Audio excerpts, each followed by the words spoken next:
Good evening, everyone. This is Gil with Camp Patton Family Compound. And we got Tammy from Rebel Canvas with us, and Mark from Chef Tech's supposed to show up. He's not here yet.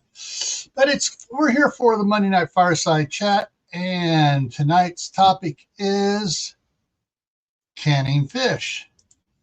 How's everybody doing out there? Let me get over here onto comments. All right. I got some more coming in here, so let me go up to the top. Shady Hill Homestead was first one in, followed by Walt Rogers, who says he's got his fishing pole. Phelan Klein Wolf has his bow and fishing arrow. Of course, Tammy's here. It's the Marshmallow Man, so Lewis is here. George Washington is here. He says, I like pickled mackerel. Sue Me is here. Diana 2 came in on your side and my side. She's double dipping. Tammy Harder is lurking tonight. Thank you for checking in, Tammy. Lee at Cold War Prepper's here, and he's eating. Kaylin Strain is here. Mother Earth Garden Club is here. Northern Girl Hobbies is in on your side, Tammy. Geeky Gardens is here as well. Little Lone Prepper is here. And everybody's talking back and forth, and I'm caught up here. All right, so we got about 20 people watching. And so I want to welcome everybody in. Now, I know that when I announced what the topic was going to be last Monday, there were a couple of people that put yuck or ooh in the comment section. Let me get my other light on here. And I can understand that. My wife does not like tuna because it's got a fishy smell to it. Of course, when I opened up some canned chicken, it had the same smell. She goes, what, why? I said, it's the canning smell of commercial canning, of using water, using spring water instead of fish oil. Because back when I was a little kid, tuna did not smell fishy until they came out in my teens with the spring water, and it changed the flavor of it. Yes. And Susan Galay just came in on your side. Thank you. So there, it's very, how do I want to put this? The canning process and the things you use in it can change the flavor of the item you're canning. Yes. And we can owe the fishy smell or taste to certain canned fishes to the food industries, which was bought out by the tobacco industry. Believe it or not, most of your Nestle and Nabisco and all the others are owned by tobacco companies. When they changed and went from natural oils and stuff in it to spring water and canola oil and the other artificial seed oils, things changed. But I want to say, I'm going to go back here just 1 second to this, and I got things okay to go. There's a lot of commercially canned different types of fish. Some plain, some with Alfredo sauce, some with red sauces. There's a bunch of them out there. And if they can do that commercially, why can't we do it? Wait a minute. We used to do that. Here's Mark. We used to do that, can it at home with all those other sauces in it. So it's time we get back to basics on this and start doing fish again.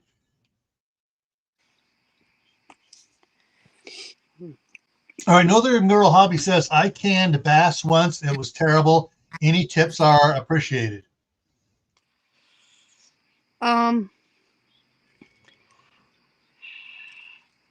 Panfish is not as good as salmon. It's just because it's so thin, I think. some of it. It's just not as good.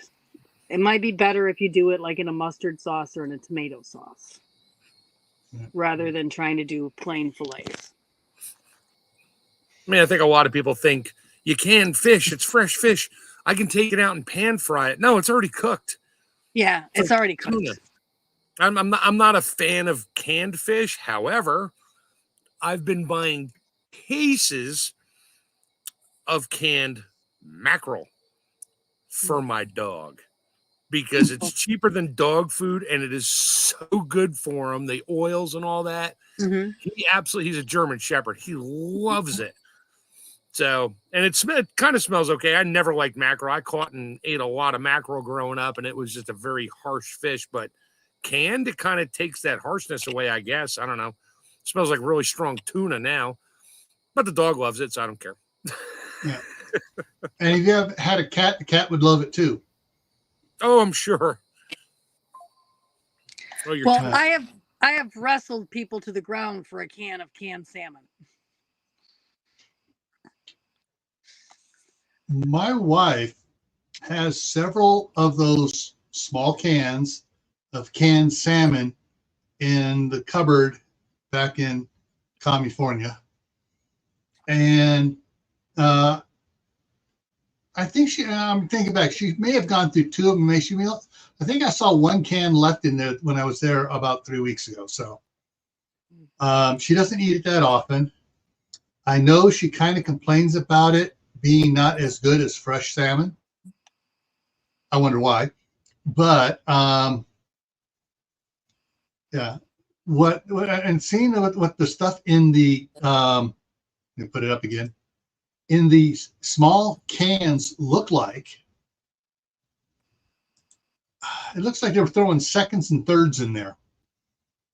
Yeah. Because her parents were on a cruise, 25 years ago, up to Alaska, one of those cruises that stopped and let you off, where you can go do some shore fishing for salmon or whatever. And they brought back they caught some salmon, got it smoked, and exchanged it for the same weight of smoked salmon at the little shop, whatever.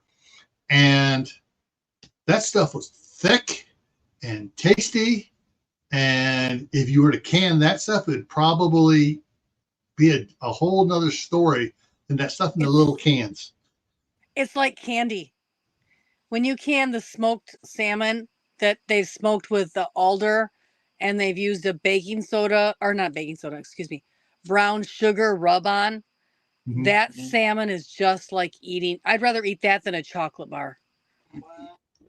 I would. That is just like candy. That stuff is like, yeah. Ooh, Glenn at How to Garden just came in, and Howie from Food Forest Permaculture just showed up.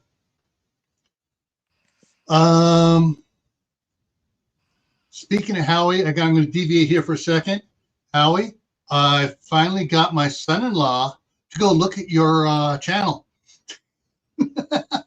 Big win. Yeah, big win. He was watching some of the guy I've never heard of. Didn't have that many subscribers on doing composting. I go, you want to learn about composting? Go to the expert. And I brought up your page. This guy's been doing it for 15, 20, 30 years, whatever. He's got, he's got a lot of it. So I sent him over to you, Howie. What was there? Was a comment here. Oh, from Diana too. I see small square wooden boxes in the store of salted cod, she thinks. Oh, it's salted cod. It is. It is. Yeah. My mom had a bunch of it. My grandfather used to bring it home from Newfoundland all the time. And it's just salt cod. I mean, it's caught, it's cut up, it's salted and hung up to dry and thrown in a box. And you got to soak it to get most of the salt out of it. And then you can, I guess, fry it something. My mom used to make it. I don't remember. So my question is on that, how long will that salted cod keep? A millennia. Long time. So you don't have to worry about, if you get salted cod, you don't have to worry about going ahead and canning it. No, you wouldn't want to can it salted. I'll tell you No. that. No. Okay, I was just want to make sure we'll wash it off. They used to take that and put it in barrels and keep it for years in barrels. As long as you keep it dry, it stays good a very, very long time. You just have to soak it in fresh water a couple times to get the salt out of it. If you have a blood pressure problem, you probably cannot eat it. Yeah, you may not want to eat it. Yeah. If you don't have one before you eat it, you will have one after you eat it. Yeah. So you might be a Canadian redneck if you eat salted cod dry out of the box. Yeah. It's an acquired, sort of like lutefisk. It's an acquired taste. Don't get me wrong. I had salt cod boxes as crayon boxes growing up because my grandfather would give them to us. And we're like, oh, crayon box. Of course, all my crayons smelled like fish, but we didn't care. And those cedar boxes always smelled like fish. It didn't matter. Once you put fish in wood, it just stinks like fish. But I didn't care. I had fishy crayons. It was great. But the cedar was great for flavoring the fish, though. That's right. That's what you plank it on. Yeah, James Earl Jones just kicked off. Yeah. Oh, he was 90 something. 93, I think it said. Yeah. My son is like, who's that? Is that somebody famous? And I'm like, okay, we got the whole Star Wars thing going on over here, dude. You know who? I am your father. Yes. He's like, oh, okay, I know who that is. I'm like, yes, you do. At least you can understand his voice. Yeah. And there was a bunch of other good movies he was in too that most people just kind of forget. Some really good. What was the Schwarzenegger one? Conan the Barbarian. Yes, that's it. Yeah, where he was like the king with the big ass. He turned into the snake. Yeah, whatever. Mm-hmm. Yeah. Yeah. If you build it, they will inhabit it. Yeah.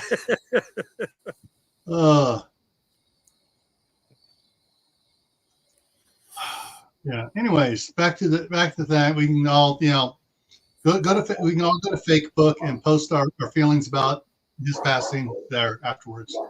Oh, hold on, I gotta shut my dog up. All right.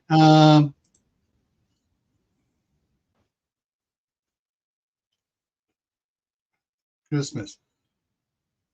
I liked it, then haven't eaten it since. Cool. Oh, so Moon Over Miami is here. He was the one who informed us on that. Oh, The Sandlot. Yes, he was in The Sandlot too.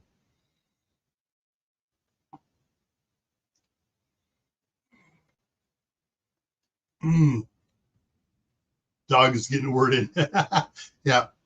So one of the things I did beforehand, I was looking, I used the Google AI, and it popped up something. I checked it with Tammy, and she said yes, she agreed with it. Is that it says when canning fish,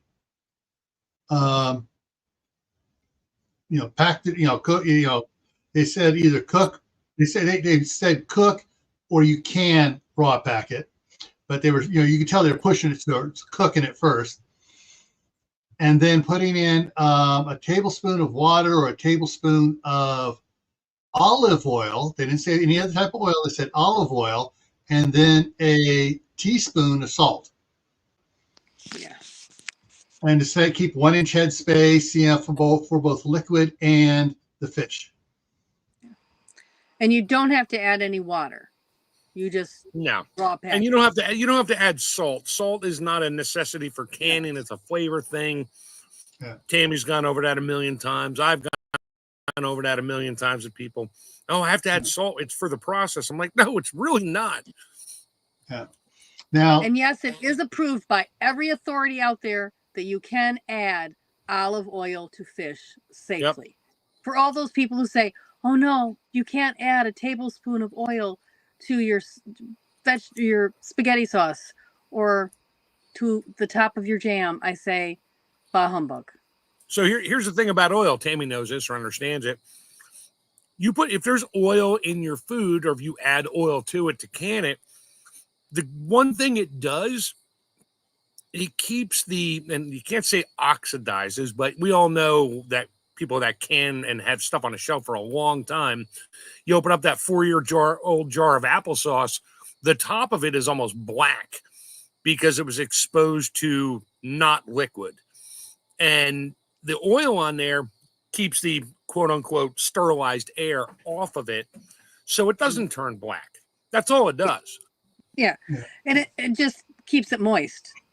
It needs a little bit of moisture in there. Some people add just a tablespoon of water in some of their fish in order to do it. Hey, Myra, came in on your side. Just to steam cook it a little bit better. Howie says vinegar when canning salmon so the bones are soft.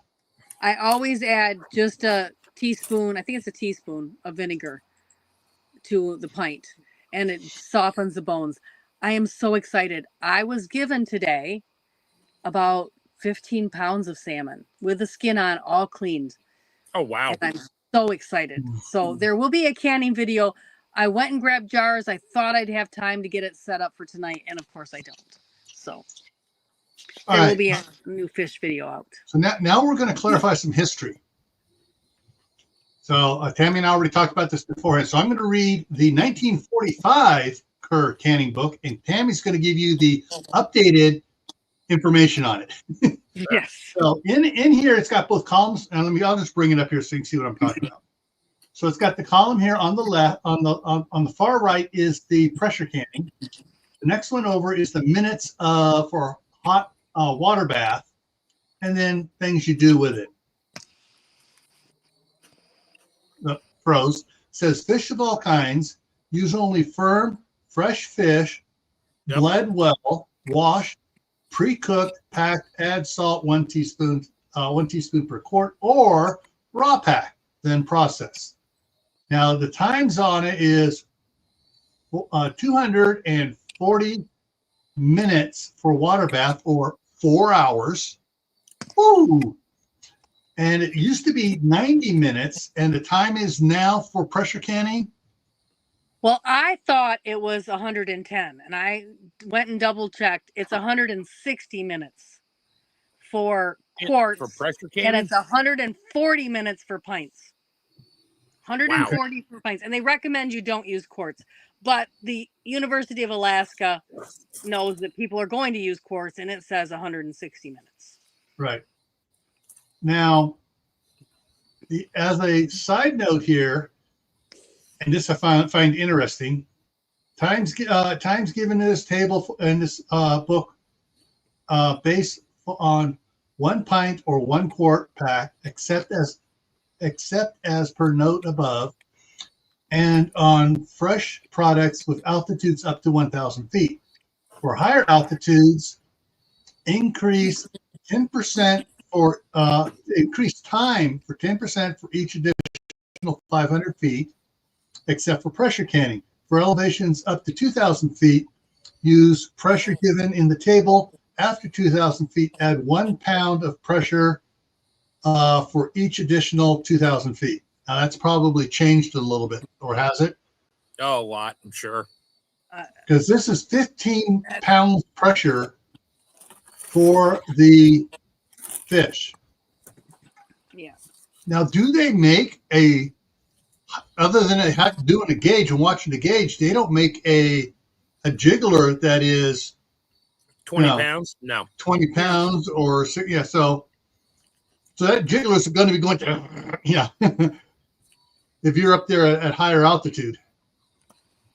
Yeah. If you're that high of an altitude, chances are you don't have fish to can. I mean, you might. Or rainbow brown and trout, and rainbow and German brown trout. Oh, yeah. Hey. But I definitely wouldn't water bath in Colorado or in Denver. Yeah. If I caught a fresh brookie or a rainbow, I'm not canning it anyway. I'm eating that in the frying pan, right at the side of the river. Come on. Sound like my brother. It's not making it home. Let's be honest. No. Yeah. All right, I'm going to pull since we covered some of the, you know, the legalities, if you will, or whatever. We've gone to the written word and updated the written word. I have one more thing to say about salmon before I forget, because I have notes down here. When you're canning salmon, it's best to leave the skin on, even if you don't want to eat it later. It helps, again, protect the fish to help it hold together and keep it firmer, but it will stick to the sides of your jar. So when you're putting the salmon in your jar, always put the skin to the inside, away from the glass, and put the fish side towards the glass. It'll help clean up a lot. When you clean your jars, you'll thank me. Okay. Okay. So Diana Q says, please do a canning fish for dummies. Need all the details I can get. I have done one already, and I will do another one this week because of being given the salmon. Salmon is running here in Michigan, so I put out into the universe that I wanted some, and someone very graciously brought it to my house and left it for me when I got home today. Cool. Already cleaned in a cooler, ready to go. Now, I heard on one of these reels someone talking about to keep stuff from sticking to the sides of the jars, of the canning jars, to put parchment paper in first. Have you ever heard of that? Like you bacon? Can. Yeah. When you're canning bacon, you roll it in parchment paper and can it. Yeah. I remember that, but I wasn't sure about, just dropping it, so it expands out and put all the stuff inside. I haven't heard of anything sticking until you said the skin of the fish will stick to the jar. I haven't heard of anything else sticking to the side of the jar. It just makes it miserable for cleanup. Yeah. It does too. It makes it really miserable. Yeah. Everyone's agreeing about the bacon. Of course, Kaylin's not saying she'd rather have beef bacon. We know it though. I'm agreeing with you this week. I'm still doing really well on my resolution. Cool. Okay. Mother Earth Garden Club says, sadly, not as many smelt are running the rivers here anymore. No. Yeah. And there's not as many German brown or rainbow trout in the either of the three Stanislaus rivers. There's the North Fork, the Center Fork, and the South Fork, because they pulled out 99% of the little dams they had in there for hydroelectric dams, little small ones, like, ooh, it's 10 feet tall and it's got a little 2 generators on it, But they pulled all those out because it was hurting the fish. And what happened when they pulled those out? Fish populations dropped because they didn't have all these little ponds, mini lakes going up the rivers. Yeah. So they weren't able to go up and take it easy and go up the ladders and go farther to do their spawning. All right. Is there any fish that you would not can besides fresh trout by the stream? I mean, I've canned a lot of them, but like I love bass to eat, but again, it's not a great one to can. You need a thicker fillet. Pickled. You need more of a dense fish. Yeah. If you can can flounder, but I wouldn't. It'll just fall apart. Yeah. I've done whiting, and it's turned out all right. It would probably be better for the dog for the mackerel kind of thing, though. It's not a great eating fish, even it's just not after it's canned. But I had to clean out the freezer, so pickled pike is really good, and pickled herring is really good. Now, do you can that, or is that just pickled and jarred? You can it in a pickle brine.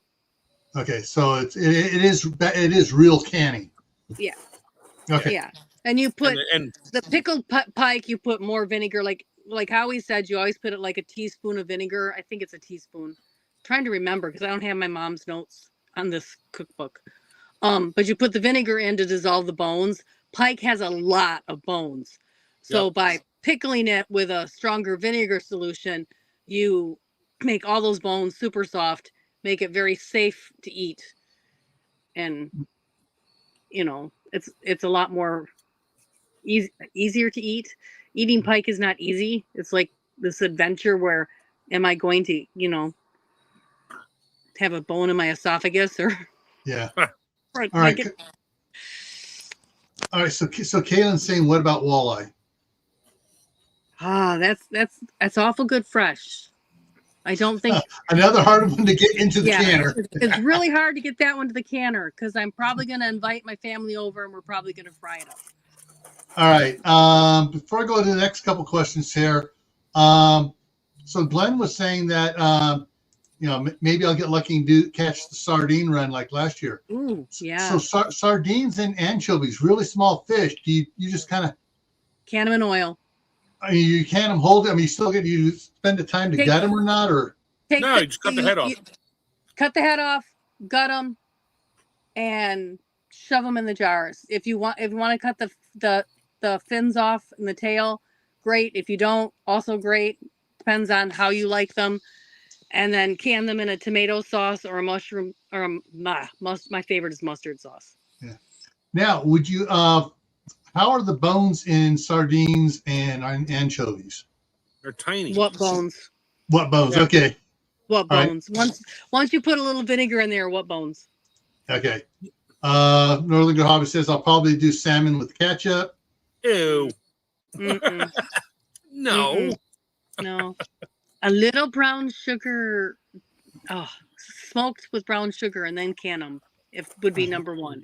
Number two is just can it plain. It's so good. With any vinegar in with it? Yeah, just a teaspoon of vinegar to dissolve the bones. Right. And a little. Right. If you can also do some oil or some water, a teaspoon, tablespoon. And Howie says smoke the pike first, then can. Yes. I have a smoker now. I keep forgetting I have a smoker. Maybe I should go get the smoker and smoke my salmon before I can it. Yeah. You just added an extra day and a half onto your process. Yes, but it'll taste like candy. That's right. I would rather eat it that way than have a chocolate bar. Yeah. And that's how he's saying he's canned most fish and smoked. Yeah. Smoking it first is the way to go. Okay.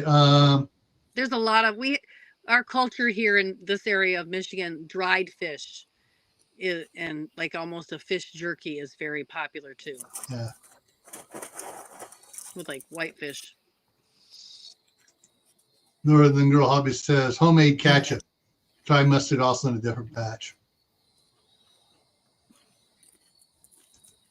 I've got a disagreement between Howie and Northern Girl Hobbies about whether smoking pike or doing it fresh. Hey, to each their own. It's like just as long as everything's within the rules.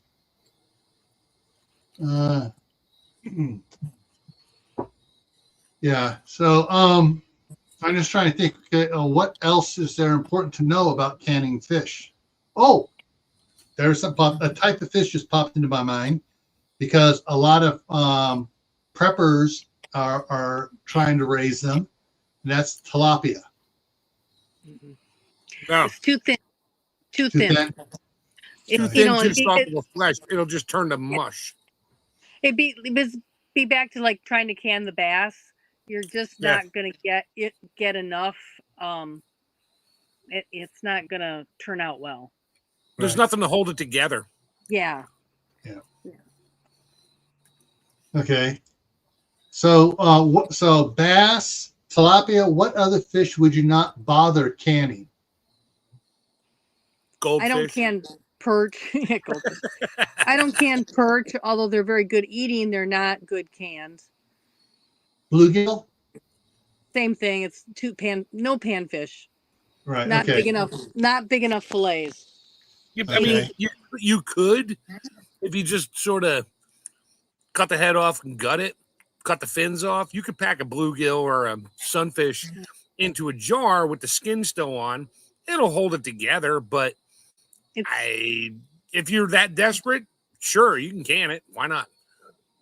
I have. We've canned it because we've had it to do, but it just isn't as good. Yeah.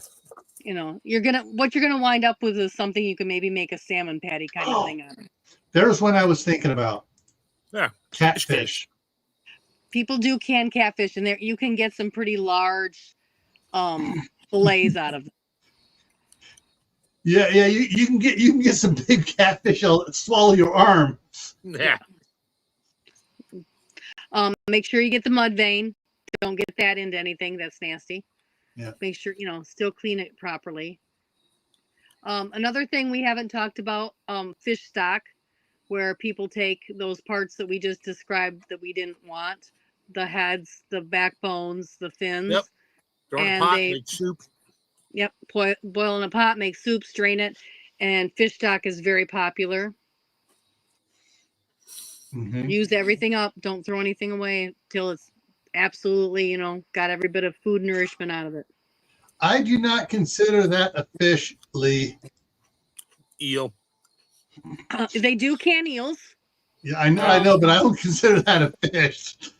That's a water snake. Yeah. The problem with them is it gets back to like calamari. You can eat it. You can also eat the rubber bands in your top drawer of your desk. Are they either one of them highly gonna nourish you that much? It's a lot of work to eat them. That's all I'm gonna say. Well, after you can eel, it'll probably tenderize it up pretty good. Yeah. Although I don't know, shrimp, people can shrimp, but it's like it makes it into rubber. Yeah. So. Yeah. So fish parts make fertilizer. Yeah. Oh, my dad always buried all the fish parts underneath the fruit trees. So dig a hole at the drip line on the fruit trees so that the new roots going out get to the fish guts. Mm-hmm.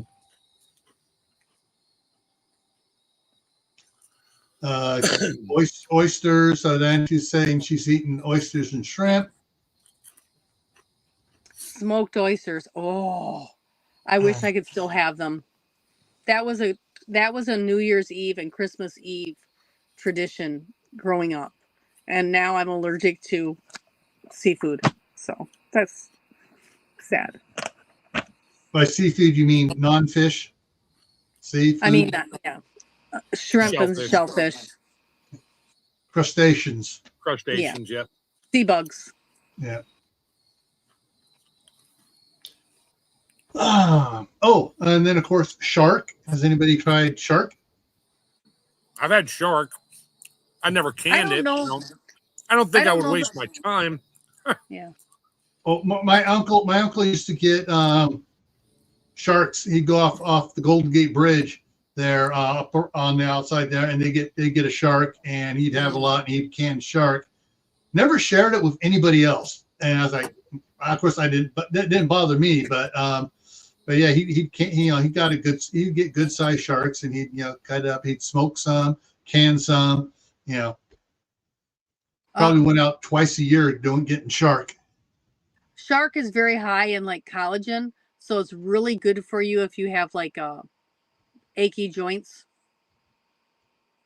Okay, there's my weird health tip. Yeah. Consult your doctor because it is a weird health tip. Yeah.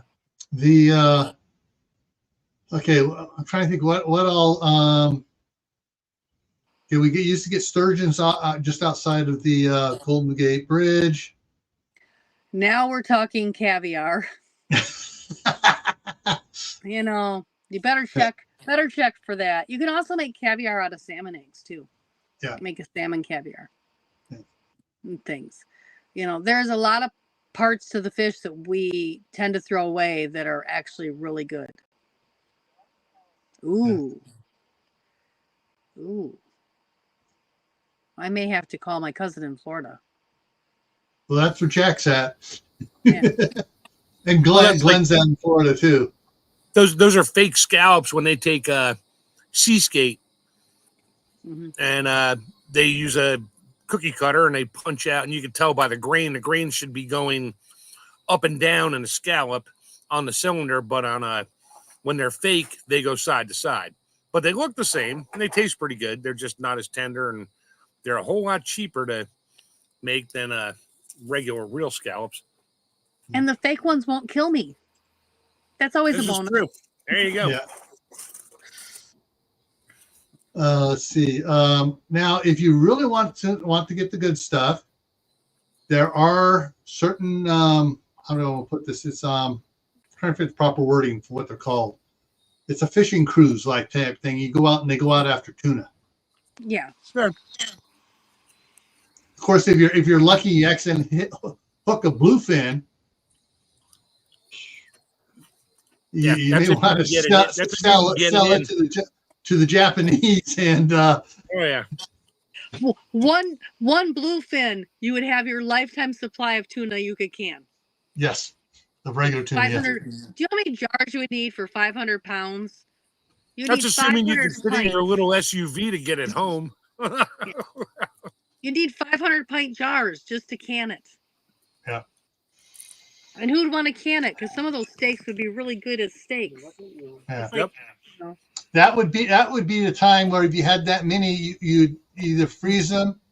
Now I may be being quote sacrilegious here. Freeze dry. Yeah, you could. Wasn't sure if it would keep longer. You can freeze dry any fish.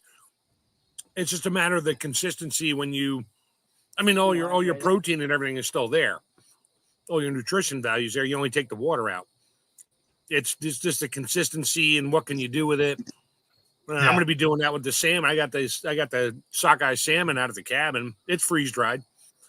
Just going to fill the bag up with cold water and let it soak for a day. Yeah. I'll take it out and throw it on the grill and see how it tastes. I'll let you all know on one of your Saturday night live streams. What are you making, Mark? Freeze dried salmon. Where's CR? He needs to see this. Yeah. So let's see. Trying to think any other information that needs to be imparted about canning fish. Any questions in the side chat? Now, if your fish is not fresh, if you bought it at the store, depending on the store, you could be taking a chance. Yeah. Whether you're eating it fresh or even if you're canning it. I mean, if it wasn't good going into the canner, it's not going to be good when it comes out of the canner. And a lot of recipes call, especially like in Alaska, ask you to brine it for an hour first. Yeah. Minimum of an hour first. So, figure that time into the whole setup too. I'm trying to find something here again. Where to go? Okay, there it is. Another safety tip. I want to make sure I get this right here. And move that over there. Hey, Kaylin, I don't think carp would be good canned. Carp is like every other white-fleshed fish, very soft and mushy. Carp is mushy anyway. But it actually does do well canned. Really? Okay. Carp? Yeah. But it's going to be, you have to kind of play with the flavoring a little bit. It's one you're going to want to put in like a tomato sauce or a mustard sauce. And it's something you're going to wind up making like a patty out of. You're not going to be like, oh, this is great. But it actually improves the flavor of carp if you can it. Yeah. All right, Howie. See you later. All right. Diana asked the question here: can fish really be water bath or pressure canned? Well, here it is. I'm going to bring it back up again. I just closed it. I'm going to bring it back up again. It has the water bath times that my grandmother and mother used to do, and my great grandmother used to use, and it has the pressure canning times, which is funny because my great grandmother, great grandmother, and my mom never pressure canned fish. They always water bath. But it's 4 friggin' hours of water bathing time. Yeah, I'm gonna take and go to the hour and 40 minutes, hour and 60 minutes. And pressure can it. I don't have 4 hours.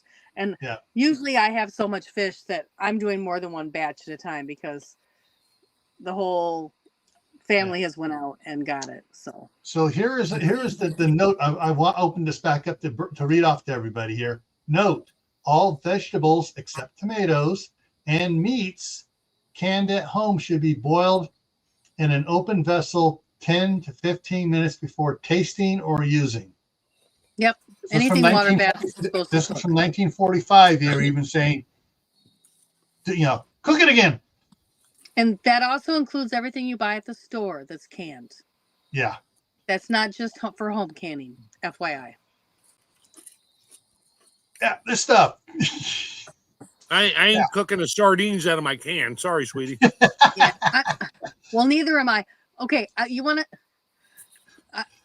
I was a very bad, mischievous teenager. Can you believe it? You? No. Nah. And the summer of 1984, I discovered I know the date. I discovered I loved sardines and mustard sauce. Huh. I probably ate them twice a week that whole summer. They also do really well to attract raccoons to annoying people's tents that bother you. Yeah, I was that. They still never figured out why the raccoons only bothered their tent, and I'm the one with the sardines. Hey. Okay, I am why's my tent smell fishy? Why are there raccoons clawing at the side of my tent? I suspect that's a typo, and that is should be an old Time magazine that talks about fish jerky from sunfish. Yes, because they're real thin. It's real easy to make it into a dried product. Well, it's like salmon jerky. Yeah. Sacrilegious. Yeah, well, it's still good. All right. Any other questions from the side chat? Yeah, with that 4 hours of canning time for fish, like you said, it's up to basically 2 hours for pressure canning fish. It's like unless you got one of those huge monster square canners that you can load it up with a lot of stuff or if you don't 2 hours. If you don't have a pressure canner, it's what you got. Yeah. I mean, Europe, hardly anybody has pressure canners over there. Everything is water bath. Yeah. All righty. Well, let me get something else up over here real quick. Oh yeah. Pop up here. Cold War Prepper is going live in about 18 minutes here. And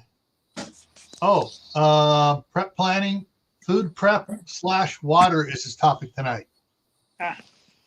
So I've noticed besides us, several other channels are getting more on food prep, food safety, and now of course this is I almost forgot I mentioned it twice in other live streams.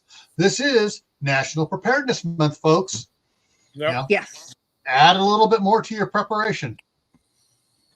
All right, so let me get this other thing up here, and there it is. So, Mark, I went and did a thing today. A little off topic, but maybe good for water bathing. I found a sous vide machine. Nice. Nuvi. At Goodwill for $12.99. What manufacturer? Nuvi. I don't know. Does it have like a black flat angled face on it? I haven't it's still brand new in the box. Oh wow. I haven't taken it out of the box. Call me. That sounds like somebody got that as a wedding gift and didn't know what to do with it, never opened it, and finally got rid of it. My wife had hers for like 2 years. I didn't even know what it was. I never paid attention. And then a friend of mine's like, actually, a couple of my customers are like, yeah, I'm doing sous vide. I'm like, what? And I watch and talk to her. I was like, oh my God, my wife has one of those. And hers back 7 years ago was like $190. And her mother gave it to her. I snapped this one up so fast it's not funny today. Go get it. Let me see it. Let me see it. Come on, go get it. Hang on. All right. While she's getting that, I'm going to run over what's coming up here on the schedule here. At least on my side, and Tammy can add if she's going live this week or whatever, besides joining me on mine. So tomorrow on Gray Man Prepping for Tactical Tuesday, the topic is items you might have overlooked in your prepping. And I've already got a nice list of things most people forget about. Thursday night, everything, all the times are 8 p.m. Eastern, except for Thursday night for the midnight ride. And Thursday night is, of course, the midnight ride, and we'll be starting at 10 o'clock and cover some news, and then we'll continue on with some prepping information and strange things going on and things to worry about. Now, Friday for who's the okay, Friday. Oh, there she is. Hang on. I'm going to make her big. Going to make her big. Hang on. Where's it? There we go. That Power Precision Cooker. Is there a manufacturer? Oh, that's okay. It is Power Precision. Okay. It's all right. We'll talk. Right, you know what? After Gil hops over to the other one, you and I can hang out for a minute. We'll talk about it on yeah. All right. So Friday night here on Camp Patton Family Compound, the topic is dumbing us down. How the education system was set up in the United States and was set up, thank you, Mr. Rockefeller, to make us dumb workers. I found some. You're muted, Tammy. I found some. I want to know how we went from teaching Latin and all that to how we can't even teach math. English. Mr. Rockefeller, and I'll explain that on Friday. That I came across some documents on that. It's like, holy moly, Batman. Yeah, he wanted workers, not thinkers. Yeah. All right. Survival Saturday on Gray Man Prepping is down the rabbit hole with spy software programs available for you and others to use against you. So we'll be talking about that on Saturday. Next Monday, we're going to talk about canning squash. So that's what next Monday's canning squash. The following Monday is canning frozen foods, and Tammy talked about that on a little short she just did. That was peppers. And then the following Monday is canning fat. Yep. So, and the Monday after that, in October 7th, is we're going to be talking about food handling sanitation. Oh, you're welcome. Yeah, and that was Mark's suggestion on that one. So, if you have any suggestions, I had to take that course recently. Yeah, I took that course recently. It was interesting. Yeah. Which one? Serve Safe? Yes. Yeah. I just did the workers though. I did not do the cook one or the manager. Yeah. No, not the manager. Okay. So if you have any ideas for topics either on my channels or videos would have Tammy do, please send either one of us an email. My email's in the bottom of the description of my channel. Tammy's is rebelcanners@gmail.com. And we will add it to the I'm sorry, Kayla, I just saw that.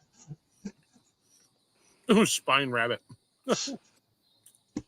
Wait a minute. I'm sorry. I'm channeling somebody from England. It's not the killer rabbit or the shrubbery. It's a spine rabbit. Monty Python and the spine rabbit. Okay. But yeah. So I got some great topics coming up. I also have some holes in the schedule. So if there's something you'd like to see us discuss, now, drop me or Tammy an email, and we will get it on the schedule here. All right. So, what exactly was that thing? What does it do? So, you want me to talk about it? You talk about it because I only know from hearing about it. videos. I haven't got to use one yet. Right. So sous vide, basically, it's an immersion heater. Like, we used to drop it in our pot of water to make coffee and all that. But it's a temperature-controlled immersion heater. So look at it this way, and I do it all the time. I like my steak medium rare, about 129 to 132 degrees. You set the sous vide for 132 degrees. I put my steak, I'll season it, whatever. I'll put it in a seal a meal bag, or you can use a Ziploc bag. You just got to get all the air out of it so it doesn't float. You want it submerged all the way. I will put a steak in there, like a London broil, about 1.5 inches thick, about 10 inches long, and 8 inches wide. I'll put it in a bag, seasoned in the sous vide at 132 degrees for 7 hours. No oil. Oh, slow cook it. It's technically a slow cooker. There are some sanitation issues there, but we're not going to get into that. Mm-hmm. So you remember when I rehydrated the roast beef on camera a bunch of weeks back? It was medium rare. I dipped it in hot water, boom, picked it up. The water was only 135, 140 degrees, so it didn't cook it anymore. So your beef will cook to medium rare, and it'll stay there. However, the longer it goes for, the proteins start to break down along with a couple other things naturally in the meat. So if I left it in there for 24 hours and pulled it out, it would turn to mush, and you wouldn't want to eat it. So there's time constraints on things. You can do fish. You can do pretty much anything in there. Love doing beef. You can do pork. You can do fish if you wanted to. I set it to 165 when I do pork. And that way I'm not worried about it. But at 132 degrees, you didn't bring it to the minimum temperature required to kill bacteria. So your holding time after you open it up is not like 2 to 3 days in the refrigerator. It's more like a day and a half. Yeah. But the flavor's great. It's super tender, depending on how long you leave it in there. And yeah, there's a guy, I don't plug anybody, but if you punch in sous vide in YouTube, there's one guy down in Hawaii that sous vides everything. We'll just leave it at that phrase there. He's funny. He does a lot of stuff. He does a lot of different things. And he'll tell you a lot about it. He's probably got like 800 videos on it. And I watched it. I learned a bunch of stuff. So, but they're cool. I mean, they're really cool. And then I'll freeze dry it after that. So that's me. All righty. Cool. Okay. Tammy's opening the box so we can talk when you bail. And what do we got here? Got a sous vide thrift store. It looks like a blender. Yeah. Yeah. It's like a stick blender, but not. Okay. So in other words, it's for cooking, unlike the immersion heaters I've seen, which are to keep the cattle stock from freezing over in the wintertime. Right. That's in the inside here. Yeah, it's basically like that, but it's a thermostatically controlled, and it has a circulator pump. So when you put it in the water, it heats the water, and it actually circulates it. And you put your food in the bags. If you're putting multiple bags in, you have to keep spaces between it.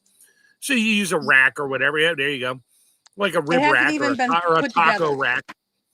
And just to keep the water, so the water cooks it from all sides all the time. Yep, that's what she's got right there. Yeah. And this is 1,000 watts, 120 volts.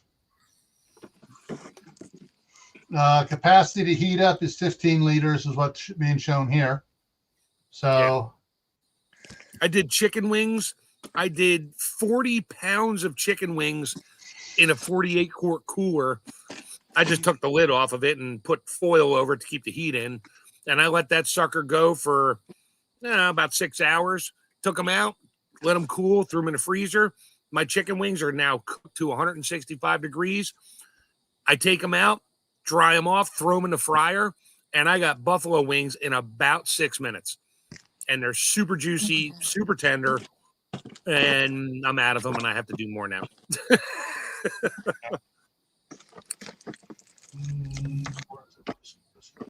Today is the 9th. I don't know if you could pasteurize eggs at home. You can do hard-boiled eggs in the sous vide, and you don't need a bag. That's a whole... I never tried that. Yeah. All right. Let me get this in here. See the whole...